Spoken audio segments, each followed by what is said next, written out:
right, Steve. So I want to talk to you about something I know it's not necessarily, just a military issue, but let's talk about it in the context of the military. Let's talk about pretextual phone calls. Okay. What are they exactly? Well, the word pretext, it means it's like a ruse. It's a lie. Sure. Okay. And it's really interesting because if you lie to the police, if you lie to a detective or a federal investigator, that's a crime. It's a felony. Right. Okay. But the police can lie to you all the time in the context of an investigation to collect evidence. Yep. So a pretext phone call or a pretext text message or a pretext email is used frequently by law enforcement. Let me explain what that means. Let's say that I sexually assault you. You go to the police and you say that I sexually assaulted you. Sure. Let's say it's in the course of a date rape scenario. Okay. The police may sit down with you and say, do you have a phone? And you pull out your phone and they may say to you, text Steve this. Right. Hey, what happened last night was wrong. We got to talk about it. Okay? I get that text message, and what am I generally going to think when I get that text message? Well, you're probably going to be pretty defensive in any response. Yeah. But I might say, well, you seem like you were into it. Right. Or, oh, I'm sorry if I went too far. I wasn't reading the clues. Anything I say in that message in response can be used as evidence against me.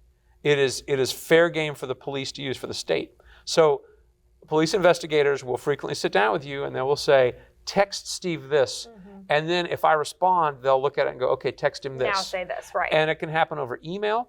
It can happen over text message. It's legal for them to record the phone call. Wow. And these things happen and they're not illegal. It is not illegal for the police to do this. It's only illegal if you lie to them. Right. Okay. So that's a pretext phone call. So what people need to know, because everybody wants to explain themselves. Always. Everybody thinks, well, if I talk to the person accusing me of being inappropriate, They'll understand. If I talk to the cop, I can, no, that is absolutely not going to happen. All you're doing is helping them manufacture evidence that can be used against you in court. Making things worse. Yeah. So in the context of the military, is it different in any way, shape, or form from the context of the police? No. In fact, I will tell you that the military uses pretextual calls and text messages far more than I've seen the state use them here. Yeah, okay. It's a go-to. It's a favorite for military investigators to use, like Army CID and Air Force. Yeah. Oh my goodness. So what do you tell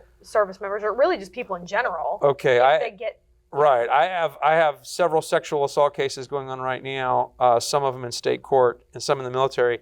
And what I tell my clients or potential clients from the first phone call is, do not talk to anybody about what you're being accused of. Right.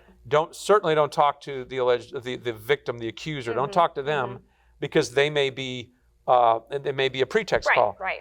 And pretext calls don't have to come from your accuser. They can come from your best friend. Right. They can come from your roommate. So don't talk to anybody about the allegations.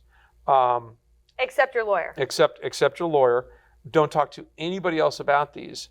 That's the first thing I tell people. Sure. I also tell them, look, if you've already talked and you've already been, duped by a pretext, I can't change the past. So let's not, fret about that. We're going to deal with that in due time, but let's not make it worse by doing it in the future. Right. Okay. Right. So that's what I tell people.